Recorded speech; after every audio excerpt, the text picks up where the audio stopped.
Olá! Mais uma vez aqui estamos com o nosso programa Mediunidade Hoje, através da TV Mundo Maior. Como sempre, o nosso carinho, o nosso abraço para você, para a sua família, que haja muita paz em seu lar, muita alegria, muita saúde a você e aos seus familiares. É o que nós desejamos sinceramente. Que Jesus esteja em seu lar e esteja com você em todos os dias deste ano de 2025. No programa passado, nós falamos a respeito de um livro de John Harley, nosso confrade lá de Pedro Leopoldo. O John Harley, ele, amigo de Chico, jovem, amigo de Chico, e inicialmente este livro foi editado. Ele foi editado pela Fonte Viva, uma editora lá de Belo Horizonte, e agora os direitos autorais foram cedidos para Intervidas. A Intervidas é a mesma editora que reeditou também este livro aqui, olha. Chico Xavier, A Sombra do Abacateiro. Vejam que edições primorosas. Edições primorosas são feitas pela Intervidas. E o John Harley cedeu os direitos autorais a Intervidas. E a Intervidas reeditou Chico Xavier, o Voo da Garça. Na semana passada, nós falamos aqui, comentamos a respeito de algumas perseguições que Chico começou a sofrer logo que surgiu o Parnaso de Além-Túmulo. Porque quando a FEB publicou o Parnaso de Além-Túmulo em 1932, a notícia do livro ocupou as páginas dos jornais, de vários jornais do Brasil, principalmente do jornal O Globo, lá do Rio de Janeiro, não é? E o conhecimento do livro chegou até a Academia Brasileira de Letras. O livro fez um estardalhaço à época. Chico estava com 22 anos de idade, não é? Um jovem que não tinha feito além do 4º ano primário, não é? Teve que estudar 5 anos para tirar o 4º ano primário, porque ele perdeu um ano, havia perdido um ano porque estava doente. Ele, quando criança, ficou doente e ele perdeu um ano. Então, ele concluiu o 4º ano primário. Ele já estava aí com 12, 13 anos de idade. E Chico fala que ele escrevia várias cartas a amigos e ele tinha uma correspondência regular, à época, com o presidente da Federação Espírita Brasileira, que era o Vantuil de Freitas, Antônio Vantuil de Freitas. Era o presidente da Federação Espírita Brasileira. Eles se correspondiam. E o Chico falava a respeito de suas experiências mediúnicas, dos livros que estavam sendo publicados pela FEB e também das perseguições. À época, existia um frei no Brasil muito conhecido, muito famoso. Ele chamava Frei Boaventura. Ele era conhecido assim, Frei Boaventura. E ele era um perseguidor da doutrina, inimigo do espiritismo. Como mais tarde surgiram outros inimigos da doutrina, outros sacerdotes inimigos da doutrina, não é? E aqui Chico fala a respeito de uma visita que o Frei Boaventura fez a ele. É muito interessante. A visita pessoal de Frei Boaventura, na manhã de 11 de maio, findo na repartição, foi na Fazenda Modelo. Chico estava trabalhando na Fazenda Modelo. Foi realmente uma surpresa. Procurou-me de improviso, em companhia do padre Sinfrônio Torres, responsável pela paróquia de Pedro Leopoldo, e conversou comigo 2 horas, de 9h15 às 11h15. Falou-me que ele me procurava com o fim de hipnotizar-me. O Frei Boaventura, ele era hipnotizador, não é? Então ele falou, estou aqui com a finalidade de hipnotizar você, para tirar você dessa situação, desse fascínio, porque você está debaixo de uma fascinação. Você está sob a influência do demônio. Olha aqui, falou-me que ele me procurava com o fim de hipnotizar-me. Entretanto, se é verdade que ele me fitou com muita insistência, diz que o padre olhava a ele com muita insistência, o Frei Boaventura, não chegou a tocar nesse assunto. Submeteu-me a interrogatório, que procurei responder respeitosamente. Desde que ele percebeu que eu o tratava com veneração e carinho, passou a tratar-me também nessas bases. Quer dizer, o Chico desarmava os espíritos, né? Porque ele tratava todo mundo com humildade, com respeito. Foi o que aconteceu aqui em Uberaba. Aqui em Uberaba também tínhamos aqui um bispo, Dom Alexandre, que era inimigo da doutrina. Ele várias vezes entrou em combate com as ideias espíritas, com o doutor Inácio Ferreira, à época, não é? O doutor Inácio Ferreira defendendo a doutrina e ele combatendo o espiritismo. Quando o Chico chegou em Uberaba, não é? O bispo, esse bispo, depois arcebispo, o bispo Dom Alexandre, esse Dom Alexandre continuou naquele seu combate feroz ao espiritismo. E ele também era hipnotizador. Ele também se dizia hipnotizador, não é? Mas sempre que, às vezes, casualmente, o Chico se encontrava com ele, são coisas de Chico Xavier, né? Quando eles não tinham como se evitar, porque o Chico não evitava, mas o Dom Alexandre às vezes evitava. Mas quando eles não tinham como se evitar, por exemplo, na época aqui, eu estava presente, eu assisti a inauguração do estádio municipal, campo de futebol. Estádio Municipal Uberabão, ou Engenheiro Dr. João Guido.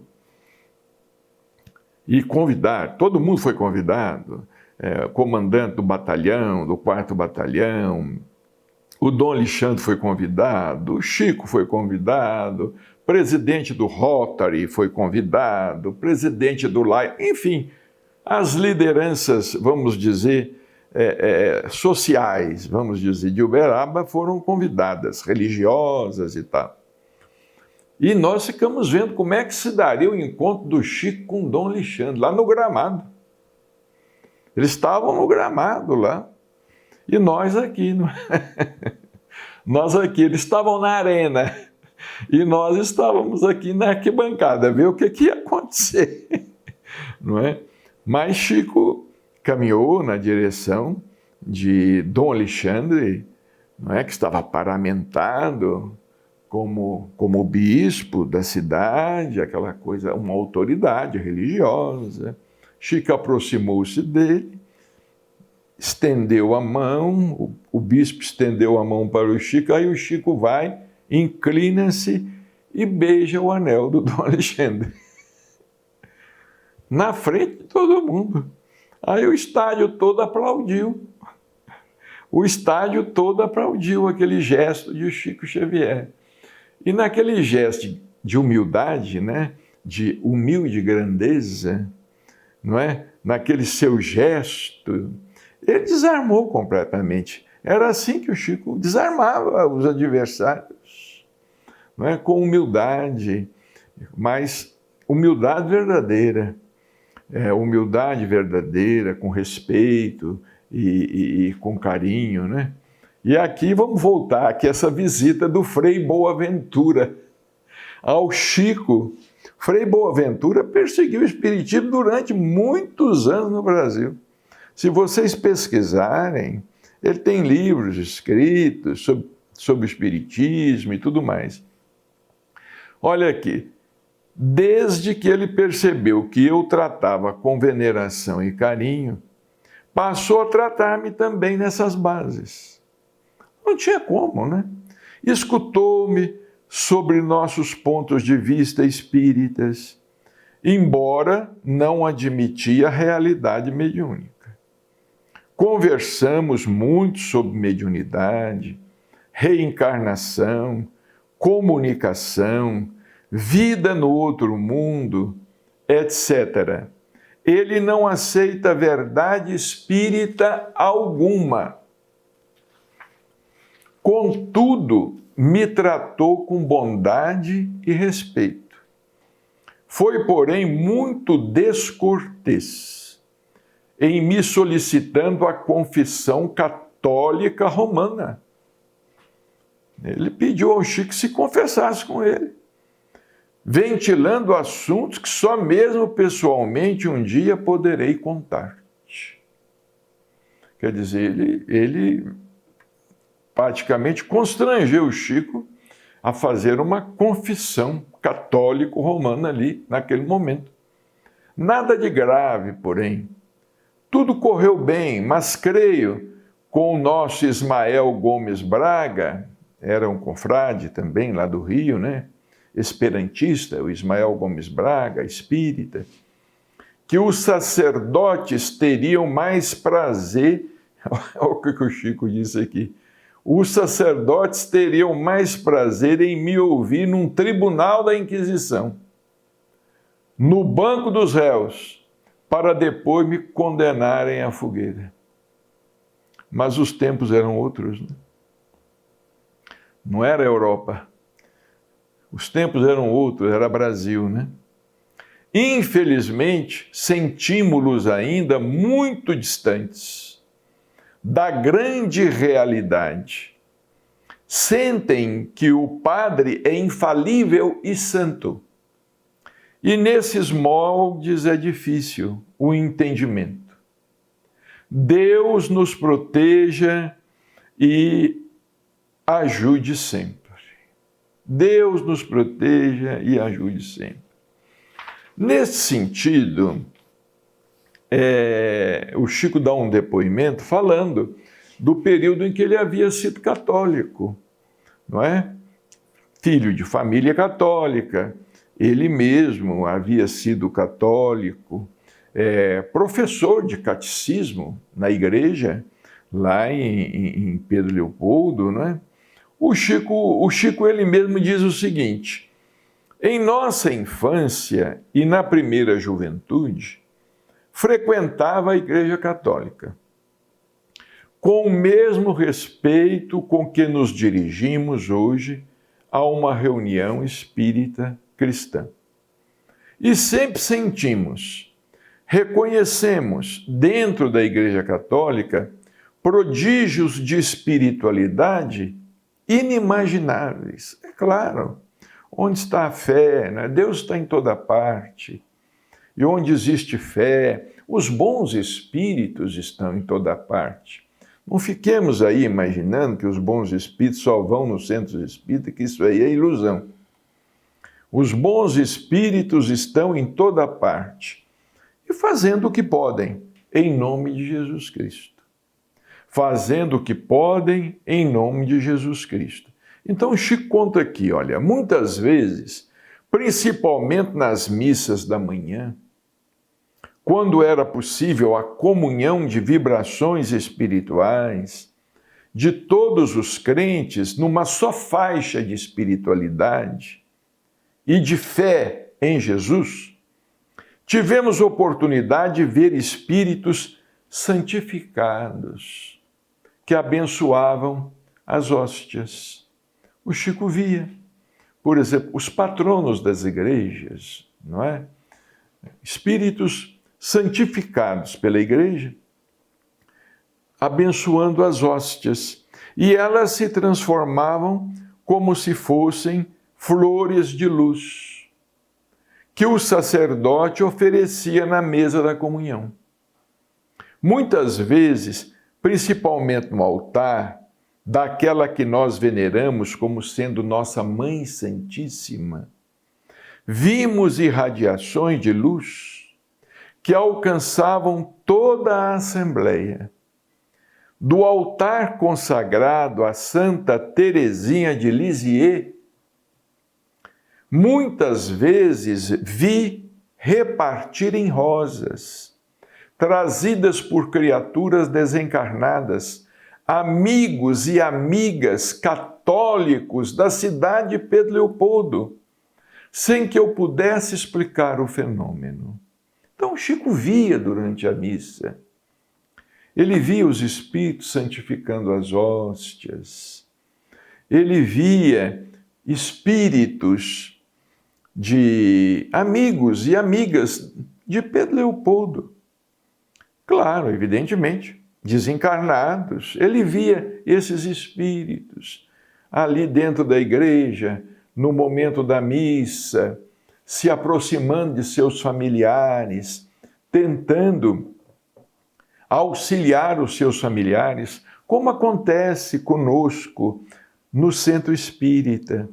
Quando nós estamos participando de uma reunião, numa casa espírita bem orientada, ou seja, numa casa espírita sincera, com bons propósitos, numa casa espírita cristã, os nossos familiares desencarnados, que podem estar ali, que têm condições de estar ali, estão ali conosco. Às vezes comparecem conosco às reuniões, nos auxiliam no momento do passe, nos auxiliam em nossas orações, nos auxiliam nos inspirando pensamentos, bons pensamentos, para que nós possamos resolver, às vezes, problemas delicados que estão assolando a própria família. Nos inspiram, nos dão ideias, nos transmitem ali força, coragem, conversam conosco e nós registramos tudo como se fosse intuição. Registramos como se fosse naquele ali um momento de intuição. Habitualmente, principalmente assim, quando nós nos recordamos de um familiar ou de um amigo, assim, espontaneamente, é porque ele anda por perto. É porque ele anda por perto. Quando nós nos recordamos de um familiar desencarnado, de um amigo desencarnado, assim, espontaneamente.